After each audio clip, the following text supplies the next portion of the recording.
Good morning student, class 11 Hindi medium mathematics.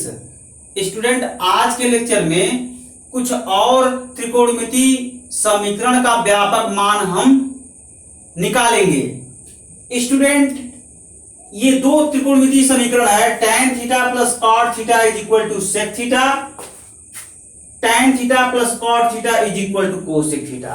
इनमें से हम एक प्रॉब्लम सॉल्व कराएंगे और एक आपको सॉल्व करने हैं। तो स्टूडेंट, मैं सेकेंड बिट प्रॉब्लम सॉल्व करवा रहा हूं, आपको फर्स्ट बिट सॉल्व करने हैं।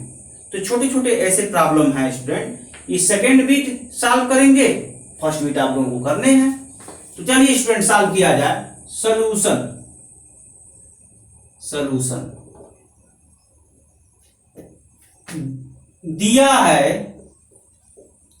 दिया है त्रिकोणमितीय समीकरण,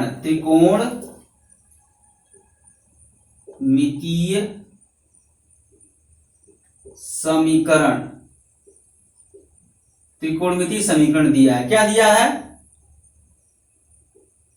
tan theta plus cot theta is equal to cosec theta. एक हम सॉल्व करवा दे रहे हैं, आपको ये पोर्शन सॉल्व करने हैं स्टूडेंट, ठीक है ना। ज्ञात करना है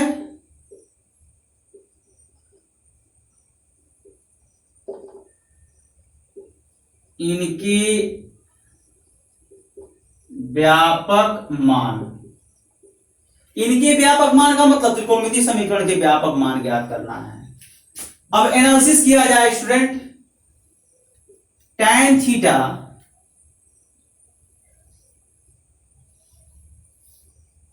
plus cot theta is equal to cosec theta, sine theta by cos theta plus cos theta by sine theta is equal to 1 upon sine theta. Student, ये सब फार्मूला होता है त्रिकोणमिति में बहुत सारे छोटे छोटे फार्मूले हैं, उसको आपको याद करना होगा, सभी फार्मूला याद रखना होगा। उन फार्मूले का इस्तेमाल करके हम त्रिकोणमितीय समीकरण को सरल करते हैं, सरल करके स्टैंडर्ड फॉर्म में कन्वर्ट करते हैं। स्टैंडर्ड फॉर्म का मतलब क्या होता है स्टूडेंट? उन त्रिकोणमितीय समीकरण में हम कन्वर्ट करते हैं जिसका व्यापक मान हमको पता है, तो उसकी सहायता से कुछ कॉम्प्लिकेटेड त्रिकोणमितीय समीकरण का हम व्यापक मान निकालते हैं। तो वही करते हैं स्टूडेंट। तो पहले तो छोटे छोटे फार्मूले का आपको याद होना चाहिए, जैसे sine theta upon cos theta is equal to tan theta, ये भी याद होना चाहिए। cot थीटा का भी मान याद होना चाहिए, cos theta upon sine theta, और कोसेक थीटा का भी मान याद होना चाहिए, 1 अपॉन साइन थीटा। ये सब जो है फार्मूला आपको याद होना चाहिए। इन्हीं फार्मूले का इस्तेमाल कर दिए हैं हम इस त्रिकोणमितीय समीकरण में, इसका शेप चेंज हो गया है। अब इसको पूरा भाग करिए, सरल करिए, सरल करके स्टैंडर्ड फॉर्म में कन्वर्ट करिए। चलिए, cos theta sine theta, cos theta sine theta is equal to 1 upon sine theta, और एलसीएम क्या हो जाएगा यहां से जब लेंगे? cos theta sine theta LCM हो जाएगा, sine square theta plus cos square theta. Student, इसका भी मान क्या होता है? Sine square theta plus cos square theta का मान 1 होता है। ये त्रिकोणमितीय सर्वसमीका है, तो त्रिकोणमितीय सर्वसमीका का इस्तेमाल कर दीजिए स्टूडेंट। करेंगे तो क्या हो जाएगा? 1 upon cos theta sine theta is equal to 1 upon sine theta. देखिए स्टूडेंट, इसको सिंप्लीफाई करेंगे तो कैंसिल आउट हो जाएगा। 1 upon cos theta is equal to 1 upon 1, यहां से cos theta is equal to 1 हो गया। स्टूडेंट, राइट हैंड साइड में क्या रखेंगे? देखिए, लेफ्ट हैंड साइड में जो फंक्शन होता है वही फंक्शन राइट हैंड साइड में करते हैं। तो लेफ्ट हैंड साइड में कौन सा फंक्शन है? cos का फंक्शन है, तो राइट हैंड साइड में भी cos का फंक्शन करेंगे। यानी cos theta is equal to cos alpha के रूप में लिखना चाहेंगे। जब cos theta is equal to cos alpha के रूप में लिख लेंगे तो उसका व्यापक मान हम यूज कर लेंगे, तब जाकर के इसका व्यापक मान निकलेगा। चलिए किया जाए वही।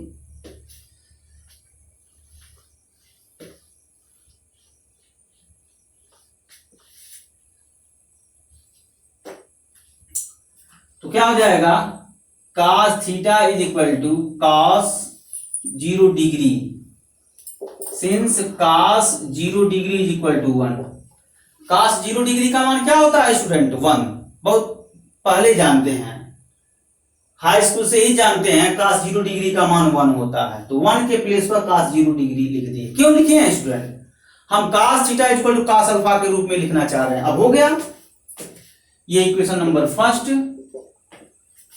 cos theta is equal to cos alpha इसके रूप में हो गया। इक्वेशन नंबर सेकेंड, समीकरण फर्स्ट और समीकरण सेकंड को तुलना करने पर तुलना करिए तो क्या हो जाएगा student, alpha is equal to 0 degree हो गया। हम जानते हैं कि cos theta is equal to cos alpha के व्यापक मान cos theta is equal to cos alpha के व्यापक मान जानते हैं, तो यूज कर लीजिए स्टूडेंट।